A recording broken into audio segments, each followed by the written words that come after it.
Oi, tudo bem? Vou analisar agora com você como encontrar o eixo cardíaco no eletrocardiograma. Vou dar um exemplo de um eixo cardíaco normal e um eixo cardíaco anormal. Vamos lá? Bom, o eletrocardiograma, a gente analisa a partir desse eletrocardiograma desses itens é o complexo QRS. Nesse complexo QRS também analisamos vários itens, a amplitude, a duração, vários, e um deles é o eixo cardíaco. Então, o que é o eixo cardíaco? O eixo cardíaco é a direção da resultante do vetor de despolarização do coração. E que vetor é esse? Quando as células cardíacas se despolarizam, cria-se um vetor, cria-se um vetor. Esse vetor, ele, ele tem a sua ponta, ele tem a sua ponta positiva, cria-se um vetor, onde ele tem a sua ponta positiva e sua cauda negativa. E de acordo com que os eletrodos vão observando, né, todos esses eletrodos aqui, todas as derivações, tanto as horizontais quanto as verticais, né, eles vão observar essa ponta desse vetor e vai descrever no papel milimetrado um traçado positivo, ou vão observar a cauda desse vetor e vão descrever no papel milimetrado uma cauda, uma ponta negativa. Por exemplo, aqui em D1, pode-se observar que o R está positivo. Então, a ponta do vetor está sendo observada. A gente tem aqui em AVR, o complexo QRS está mais negativo do que positivo. Então, a AVR está observando a cauda do vetor. O vetor está se afastando desse eletrodo. Bom, então, escrito aí que o vetor, esse eixo cardíaco é observado no ciclo de Cabrera, que é esse ciclo aqui, onde se observa as derivações frontais. Foi convencionado que D1 estaria em 0 grau. Então, se D1 está em 0 grau, todas as outras derivações a partir de D1 são colocadas nesse plano de Cabrera. Como D2 está abaixo e à esquerda de D1, ela vai ficar 60 graus. A VF está abaixo de D1, 90 graus. D3 à direita, 120 graus. A VR acima e à direita, menos 150 graus. E a VL acima e à direita, e à esquerda, perdão, menos 30 graus.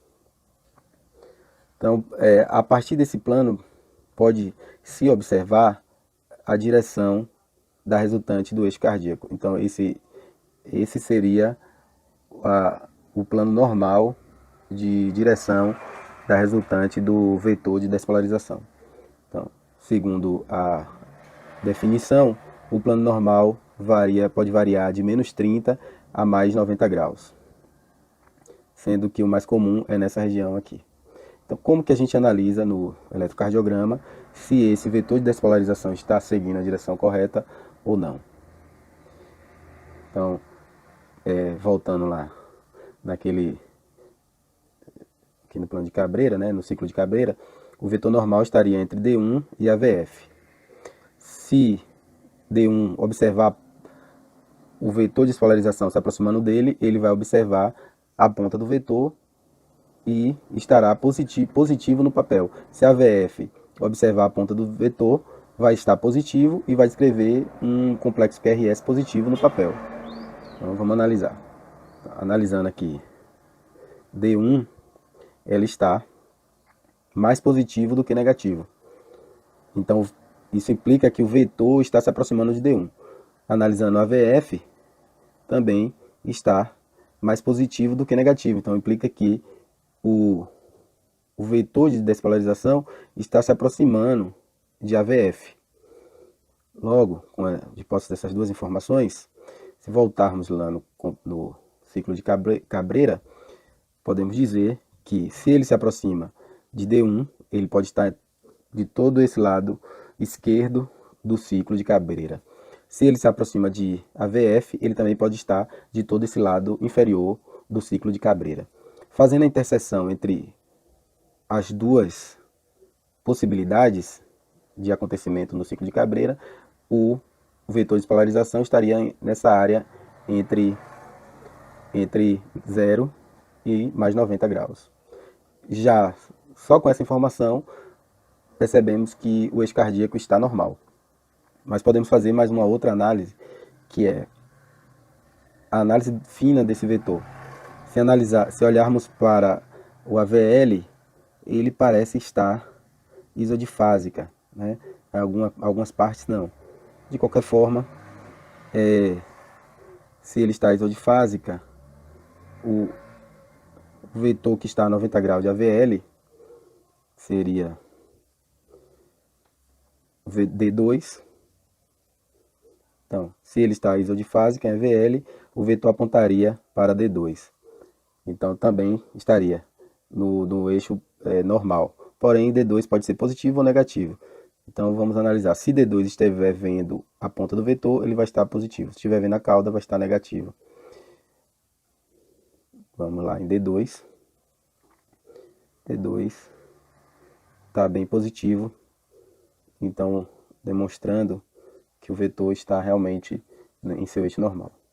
Porém, o vetor pode estar, em alguns casos, o eixo pode estar desviado por diversas patologias. Um aumento do ventrículo direito, por exemplo, ou do ventrículo esquerdo, esse vetor pode estar deslocado ou para a direita ou para a esquerda. Então, analisando esse eletrocardiograma aqui, verificamos que D1 está negativo, né? Uma pequena ponta positiva e uma ponta maior negativa, indicando que D1 está observando muito mais a cauda desse vetor de despolarização do que a sua ponta. Então o vetor está se afastando. Se a gente analisar a VF, ele vai nos dar a mesma informação. A VF está mais negativo do que positivo. Então lá no plano de Cabrera, isso significa dizer que se D1 está negativo, o vetor vai estar mais para esse lado de cá.